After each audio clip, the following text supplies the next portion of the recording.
Thank you. And thank you for putting together this event. This is really very inspiring. So let me start by introducing 3 facts. You've almost already seen 2 of them.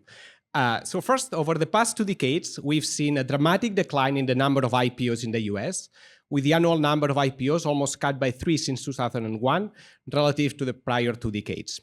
Now, interestingly, this decline in IPOs is not due to more startups failing or being acquired, but rather it is due to startups that are staying private longer. So they are staying private in the private markets longer than they used to before.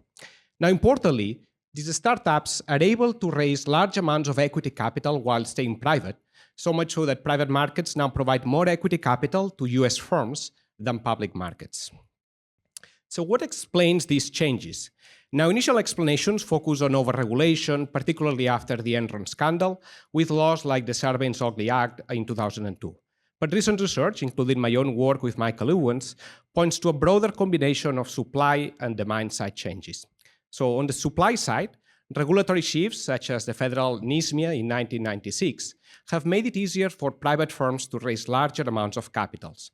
At the same time, investors that traditionally focus on private markets, like pension funds and even mutual funds, have grown more willing to invest in private markets. Now, on the demand side, founders often prefer staying private to avoid the short-termist pressures and the disclosure requirements of public markets. And due to technological changes and the increase in the supply of private capital, they are in a stronger position to resist investors who might be pushing for IPOs. So finally, I'd like to highlight some of the consequences of these changes. Now, one major concern is that retail investors are shut out from investing in many exciting and fast-growing companies like SpaceX, as only accredited investors, so high net worth people essentially, can invest in private firms.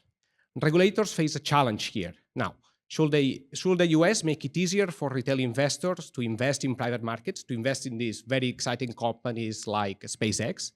And if so, how should they balance the protection of retail investors, which is a key requirement, a key goal for the SEC, with the looser regulatory environment that motivates many firms to stay private? So it's kind of a catch-22 that they are facing, because if they keep protecting these companies like public companies, then they lose some of the key advantages that make them want to stay private.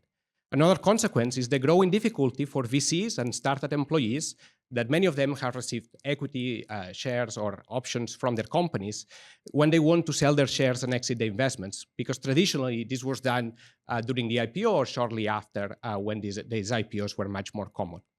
Now, with these firms staying private longer, new solutions like secondary private markets have emerged, where employees can sell their shares, sometimes even to the same companies and sometimes to investors. But this is tougher for investors to do. Think about VCs, because of the concerns that they may selectively sell their more problematic companies. So this space will be one to watch. So in conclusion, the decline of IPOs and the rise of private markets really represent a profound shift in entrepreneurial finance, with broad implications for investors, for startups, and for regulators.